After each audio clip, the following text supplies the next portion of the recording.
How's it going, fam? Welcome back to Erica's EDC, and today we're going to do a really fun video. I've been longing to do a knife steel nerds type video.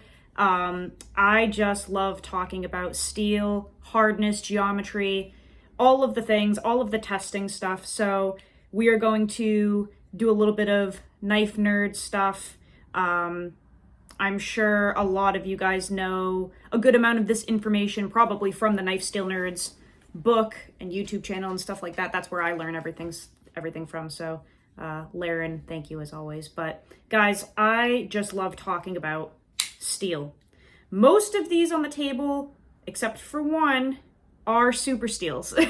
I am sorry if you hate super steel. If you do, get off of the video because everything except for one will be a super steel. But guys, I'm going to lower you down. We're going to start off with Rex 45 and just talk about my current favorite steels to use when you use your knives a lot, I guess I should say. Let me lower you guys down. Hopefully the dogs won't bark too much because we're inside, but we shall see. Okay, so guys, right here, first up, we have Rex 45. These are not in any particular order at all, but Rex 45 is one of my favorite steels. As you can see, this particular one has been completely modified. I got this a very long time ago from a good friend of mine. It has been ground very, very thin, has a force patina on there, all of the things. But when we tested this, this did incredibly well. Rex 45 is one of those steels that's really capable of a high hardness. It does have, I guess, comparable character traits to like M4, but because they added cobalt to Rex 45, it's capable of like a higher hardness. It's a really good steel. And the cool thing about Rex 45 is you can do these really thin regrinds and you don't really have to worry about compromising anything. It's a very good steel with decent toughness, great wear resistance, stays sharp for a crazy long time, and it's relatively easy to sharpen, at least from my experience. I think I recall maybe having a little trouble stropping it. I tested this, I think, over a year ago, and this was one of the steels that I was not able to strop with like the crappy clay rub-on compound, the aluminum oxide, whatever. This definitely responds better to diamond emulsion, CBN, synthetic, okay? Definitely works better with diamonds. But if you have the right sharpening and stropping materials, Rex 45 is really easy to maintain, easy to strop back. I used, I want to say, 0.5 micron on basswood and maybe 2 micron. That maintains this just fine. Very good steel, absolutely love it. The next one, I'm sure you guys knew that this would be in here at some point. Maxim. Oh, I love Maxim. It's a steel that a lot of people hate. I love it. I think it is such a cool, unique steel, right? Because we have a high-speed steel that's capable of reaching 70 frickin' HRC, and surprisingly, it has like relatively good toughness for its composition and for its hardness. It has a very high vanadium content. It's really cool though. Like I said, great wear resistance. It has a really fine microstructure. So this is one of those steels which, if you guys watched the testing on this that I did a very thorough testing and I made like a crazy long review of it. Like I mentioned in that review, this is not a steel that you want to bring up to a high polish. I spent 3 hours polishing this to like, I don't even know. I think it was like 16,000 grit on a Shapton. And then I went through an entire stropping progression that involved anything ever created, basically. And I mean, I got this thing so sharp that like I took a video on YouTube, a short of me like just touching my friend's arm hair and they were like running away. But after all that work and all that time and effort, guys, I used this for a day and that edge was shot.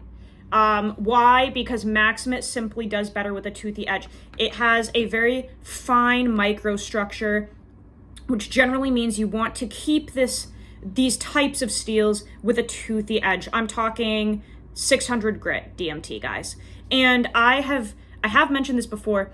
What happens with Maxim in particular is, at least from my experience, when I leave the edge toothy, no higher than 600 grit, it basically micro serrates over time as you use it. So as it dulls, it actually creates these little tiny like micro breaks of teeth that keep cutting for a very long time. It's just a really cool steel. I absolutely love it. Is it for everyone? No, it's not, because it can be finicky to sharpen if you don't have the right stuff. You have to use diamonds. But if you're a steel nerd, Maxim is one of the kings. Very, very cool. Next up, we have two knives here in K390, and the reason I'm bringing two of them in is because we have one production knife from Spyderco, and we have one knife here made in K390 that is completely custom.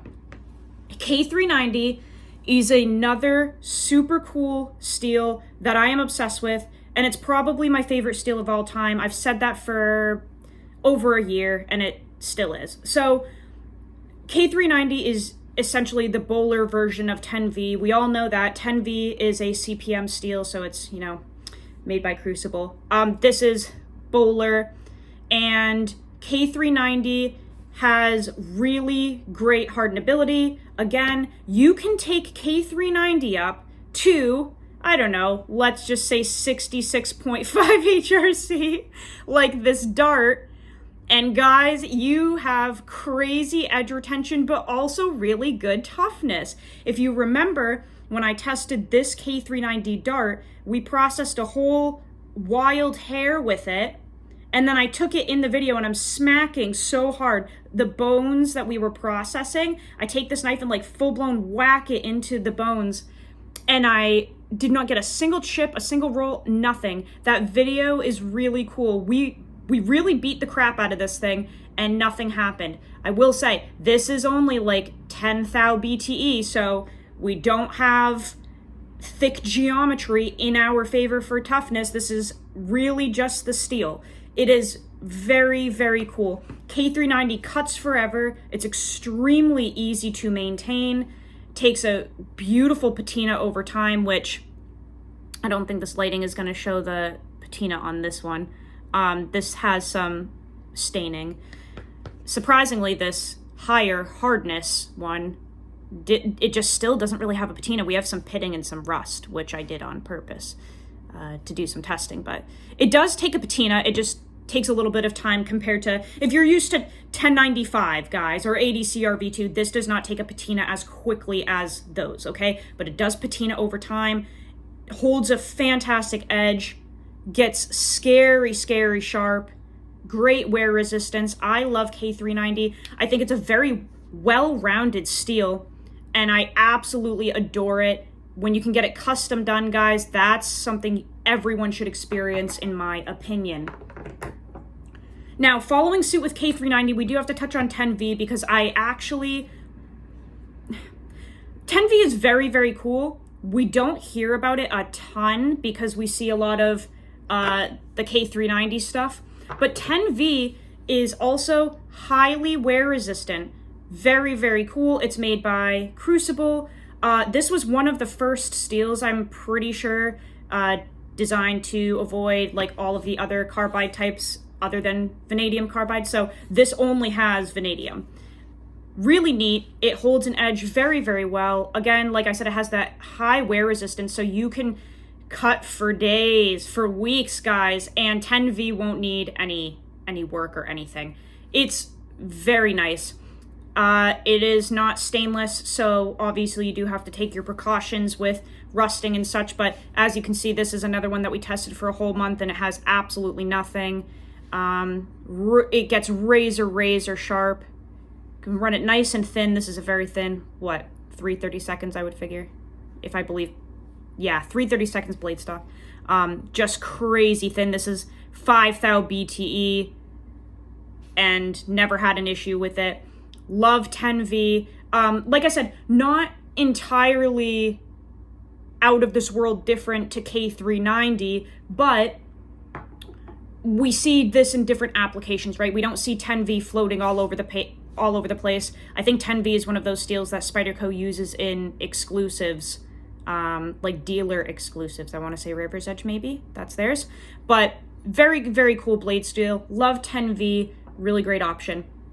Here comes something that's going to surprise you guys. This knife here is in 8670, and I know you guys are going to be like, what the heck? This is one of my favorite steels. So I never really knew about 8670 until this knife came in from Dusty at Duckhead Forge. This is the Chum that we designed together. It's an outdoors knife. 8670 is one of those high carbon, low alloy steels. It's a simple carbon steel, right? When you think 8670, you're probably thinking 52100, 80 CRV2, 5160, 1095, all of those like that, right? But out of all of them, just out of all the steels in general, I guess I should say, 8670 has some of the highest toughness that you're ever going to obtain in a knife steel. It has insane toughness, guys. It takes a very cool patina, and 8670, I thought it was going to have like garbage edge retention because that just tends to happen with those low alloy steels, those simple steels. They tend to have like maybe one pretty good attribute, but then the wear resistance, I guess, is like garbage. This is actually very good. So this knife I have made content on before. We processed an entire deer with this and did some pretty gnarly abuse testing with it, whacking into bone, whacking into the ribs, all on purpose to really push this to the limits. Like I said, there's a whole video on that, okay? But this was razor freaking sharp after hours of processing deer, and I'm talking dressing it, but then also processing the meat on a table to categorize, to vacuum seal into bags, right? Processing the back strap and the tenderloin, the organs, the scrap meat to be ground into ground beef. All of that was done with this. We did receive one chip right up here during that processing, and I'm telling you, we were literally smashing it into the bones. This is, I want to say 13 thou BTE, maybe 10 in certain areas. I would figure up at this tip here, it's probably 7 or 8 thou, guys. So crazy, crazy tough, and the fact that we were smashing it into bone and we only got one little chip, unbelievable. The sharpening of this took literally probably 2 minutes tops. I was able to get that chip out up here so easily. It was unbelievable. So 8670 is a steel that I didn't really know about, and now that I do, I absolutely love it, which is hilarious because it's like a simple steel, but I really adore this. It's just awesome for, I guess, if you're looking for a beater knife, if you're very specifically looking for a hunting knife or a utility knife or a farm knife, something where you need that high impact toughness, 8670, guys, and it gets like stupid sharp. I am obsessed with this thing. Absolutely love it. Let's move on to the next one. Crew Wear, guys. CPM Crew Wear. This is probably one of the best all-around steels that I can think of. And I know people are going to be like, no steel does everything the best. Well, Crew Wear kind of does. It's right up there with Magna Cut, in my opinion. I mean, it does everything pretty dang good. So it's not a completely stainless steel. I call it semi-stainless. I don't even know if that's a thing, but basically it's semi-stain resistant. Will it patina and rust? Yes, but it takes more effort to do that, I guess. In my testing, it has very good stain resistance, I guess I'll say. It also has really great toughness, and the cool thing about Crew Wear is you can leave a toothy edge on this or you can polish it, and it takes either one phenomenal. So you can have a lot of wiggle room with Crew Wear. If you're someone that likes to play around with those super high polished edges, but you're still looking for performance out of that polished edge, you can use Crew Wear. Because, you know, there are some steels, like we talked about earlier, Maxim. This is one of those steels where you simply just don't want to over polish it because it's not worth it. Also, another great example would be S45VN. You guys know from my extended content on S45, it's one of those steels that you want to be very careful to not over polish it and leave that tooth, because depending on the geometry and the hardness, you may glass that thing out, okay? S35VN, another perfect example. There are just some steels that you don't want to ultra polish because they lose that bite and that grit. But Crew Wear is one of those steels that, you know, you can really play around with this. Bring it up to a nice high polish if you want. It'll still perform. You can leave it at a 325 toothy freaking edge, whatever you want. It absolutely is amazing. I have done a lot of impact testing with Crew Wear. I have many videos batoning massive logs, trying to break the tips off. It just doesn't break. Crew Wear is one of those all-around fantastic steels. And the good thing is, you don't have to get it custom. Production companies, specifically Spyderco, I would say, do a really good job with their Crew Wear. It's widely used. It's not like exotic. You can get a lot of knives in Crew Wear, guys. I know Benchmade does them too. It's not elusive, okay? So Crew Wear is wonderful. We've got two more left. Magna Cut. This is going to piss some people off because a lot of people hate Magna Cut. I love it. Guys, Magna Cut is another one of those steels that is all around just incredible. I love it. The edge retention is wonderful. The toughness, impact resistance, wear resistance, wonderful. Originally, it was marketed to have, I think, the edge retention of 4V and the stain resistance of 20 CV and S45VN. I'm trying to remember that banner from Larrin's website, that like old school looking banner. I want to say it was stain resistance of 20 CV and S45. But anywho, very, very stain resistant, very, very tough. It's a really good steel. I have a bunch of knives in Magna Cut. They hold an edge for a long time. The sharpening is some of the easiest sharpening I've ever done in my life. Like the deburring process of Magna Cut is effortless. You know, you can bring it up to 64 HRC at least and have just insane qualities. You can bring it up to 65. It's just phenomenal, guys. Magna Cut is, again, one of those all-around great user steels. It's definitely more stain resistant than Crew Wear, more stain resistant than 4V for sure, but very comparable in use. Okay? Absolutely amazing. And the last one that we have here, 4V. 4V, I've only used it in 2 different knives, but it became one of my favorite steels the moment I used it, guys. High impact toughness, okay? This is a CPM steel, obviously meant to be a little bit of a one-up from 3V. In my experience, 3V tends to be more chippy. Now, you got to remember, you can obviously navigate around that with geometry and hardness and all of the things. I understand that. I'm just saying, right off the boat, a number of my 3V knives with the factory edge, even if they were custom, were chippy.